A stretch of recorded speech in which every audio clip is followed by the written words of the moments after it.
And here is Ripple XRP. I'm using Ripple XRP in Bittrex feed. So, a lot of markings from last time. But I think maybe good markings. Let's take a look. So I had said, okay, I see a bit of a rounding bottom. I had then drawn in a triangle, downward pointing triangle, and look, it broke up. It broke upwards. Here I counted 5-wave impulse. 1, 2, 3, 4, 5. It had its requisite ABC correction. I counted this as 1, WXY for 2,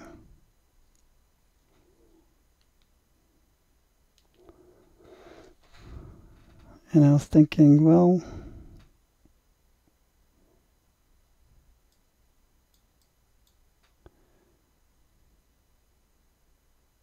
that 3 is in progress, and we're looking at 1, 2, 1, 2. That's what I must have been thinking, yep.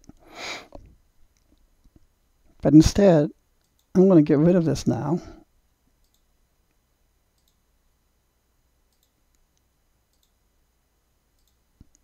I'm just going to call it 1, 2. So 1, 2, 3, 4, 5. No, that's not going to work. That's not going to work.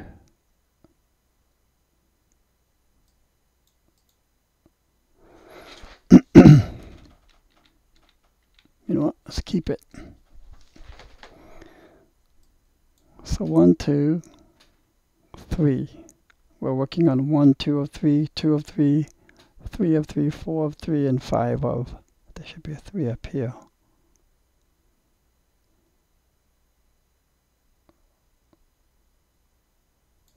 This will be the 3 on top, 5 of 3. So I was thinking maybe on this rounding bottom there could be a pause here for a handle potentially, and that could be what could lead to maybe a wave 4. I must have been forward discerning the possibility. But let's get rid of that for now.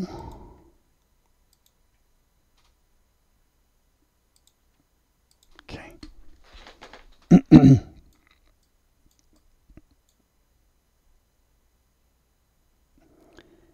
It broke out of this triangle. We can do 1, 2, and it's pretty much gone pretty well to that.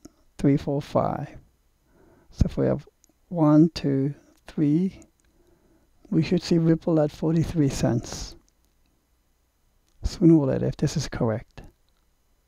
Get rid of this line.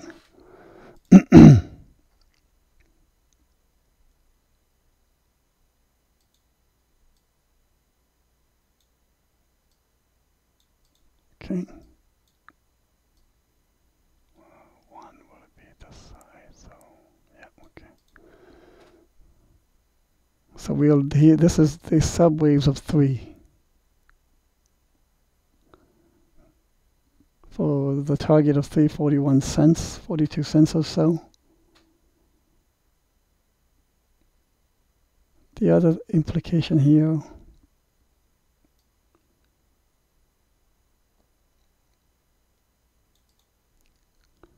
This line was resistance, broke out of, now sitting on it as support.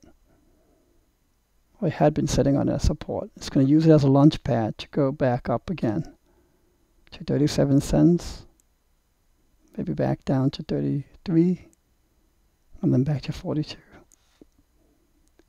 by, say, early November or so, maybe before.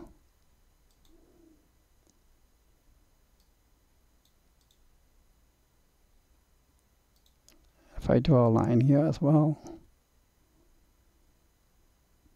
Beautiful how it all matches up.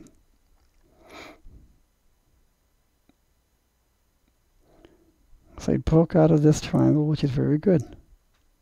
There's a triangle embedded within the triangle. Here is another triangle.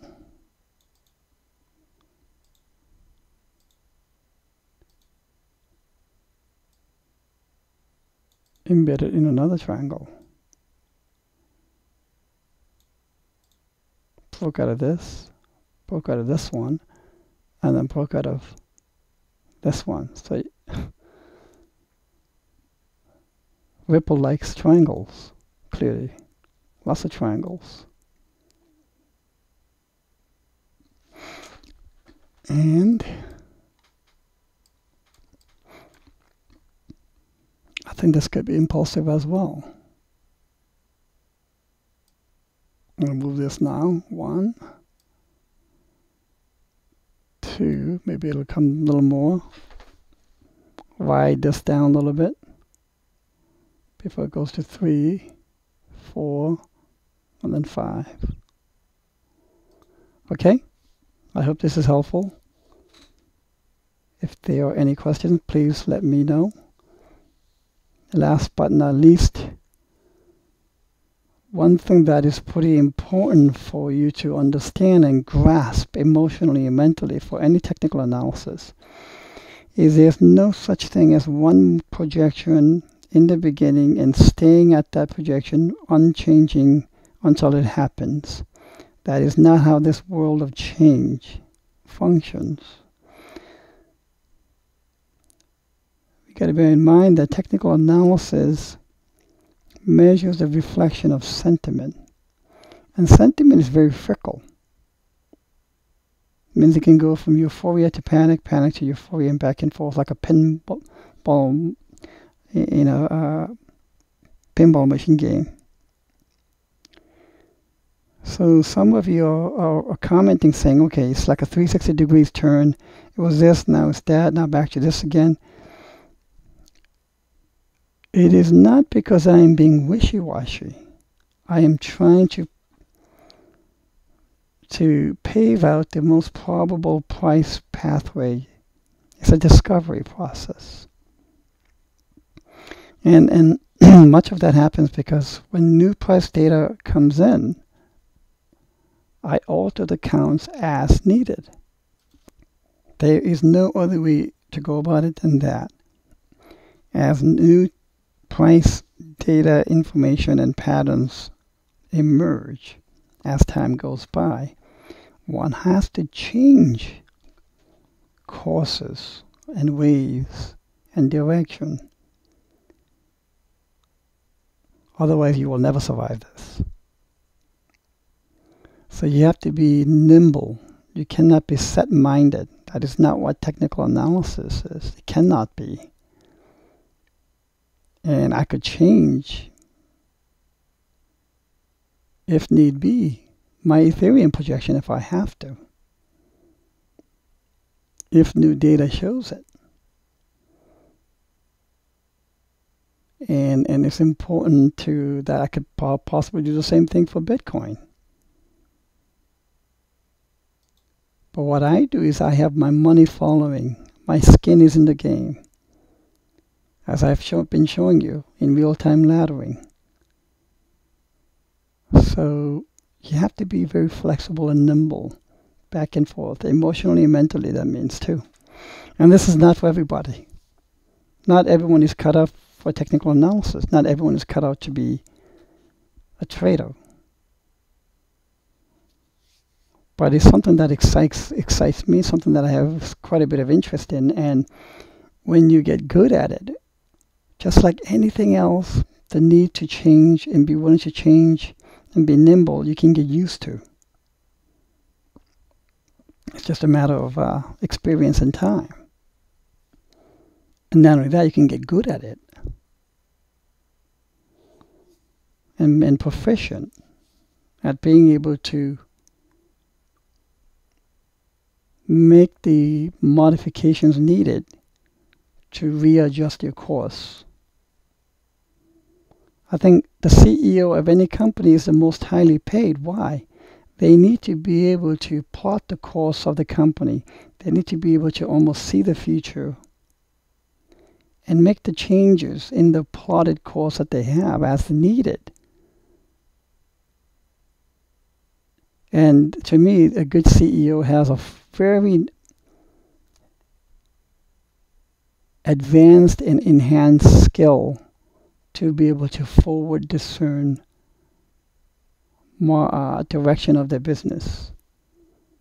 And that could be using strategic to tactical to business acumen. A poor CEO is 100% reactionary and almost never forward discerning. And it is the forward discerning part that people can get a little bit, it's a bit abstract. But those who are, the CEOs who are most capable in being able to forward discern are the most successful. And I see no difference in that between traders and investors. And CEOs who can do that very well are often willing. They have no adverse reaction to having to have to change. Polaroid got decimated because the CEO didn't have that ability. Okay? Blockbuster got decimated because the CEO of that company didn't have the ability to forward discern technology. But I think more importantly, that CEO was not willing to change. They had a strategy, they're going to go with the strategy, hell bent on it no matter what, and they failed. So for those of you who are new to technical analysis, I think that's really one of the biggest take-home messages you might want to consider.